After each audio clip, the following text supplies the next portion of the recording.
আমি আবার এসে গেছি আপনাদের অ্যাস্ট্রোলজার অনন্যাদি, এবং এই অনন্যাদি অ্যাস্ট্রোলজার চ্যানেলে আপনাদের সবাইকে স্বাগত। আজকে কি নিয়ে বলবো? আজকে বলবো যে বালিশের নিচে রেখে ঘুমোলেই কিন্তু বাজিমাত হয়ে যাবেন। কিরকম ভাবে? মানে শাস্ত্রে বলা আছে যে কিছু জিনিস বাড়িতে রেখে ঘুমোলে পরে, যেমন সেটা আমাদের রান্নাঘরেই থাকে, এর দামও যে খুব একটা অর্থের ব্যাপার হবে সেটাও কিন্তু নয়, কিন্তু আমরা জানি না। তাহলে কোন কোন জিনিস রেখে ঘুমোলে পরে আমাদের জীবনটা বাজিমাত হয়ে যাবে, মানে আমাদের কেল্লা ফতে, মানে সব দিক থেকে ভালো থাকবো। শাস্ত্রে বলা আছে যে বালিশের নিচে যদি আমরা ঘুমোতে পারি উপকার পাবো। কি কি জিনিস রেখে? মৌরি।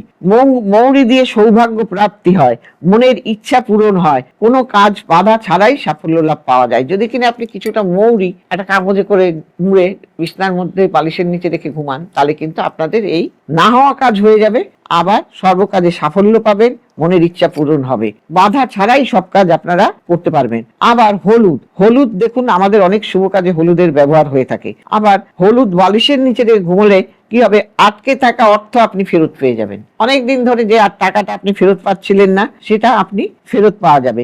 আয়ের নতুন সন্ধান আপনারা পাবেন, এবং যাদের আর্থিক টানাটানি বা সম্পর্কের ক্ষেত্রেও কিন্তু এই হলুদ আপনাদের ভালো ফল দেবে। আবার দারচিনি, মানুষের জীবনে সকল রকমের বাধা কাটিয়ে উঠতে যদি এই বালিশের নিচে আপনি দারচিনি রাখেন, তাতে কিন্তু আপনার না হওয়া কাজ সুষ্ঠুভাবে হয়ে যাবে, এবং সর্বকার্যে সাফল্য আসবে এবং সমৃদ্ধি আসবে।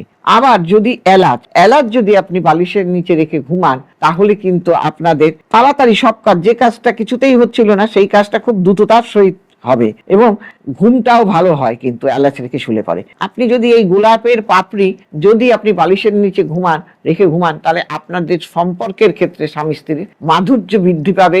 যে সম্পর্কের সমস্যা নানা রকম দেখা যায়, তাহলে এদের সেই সম্পর্কের বন্ধনটা কিন্তু ভালো হয়। এইভাবে যদি আমরা এই কাজগুলো করতে পারি, তাহলে কিন্তু আমাদের অনেক কিছু হবে। আবার যদি গোলমরিচ রেখে ঘুমোতে পারি, তাহলে আমাদের কিন্তু নেগেটিভিটি কেটে যাবে। নেগেটিভিটি কেটে গিয়ে আমাদের মধ্যে ভালো পজিটিভ দিকটা চলে আসবে। সবাই ভালো থাকবেন। নমস্কার।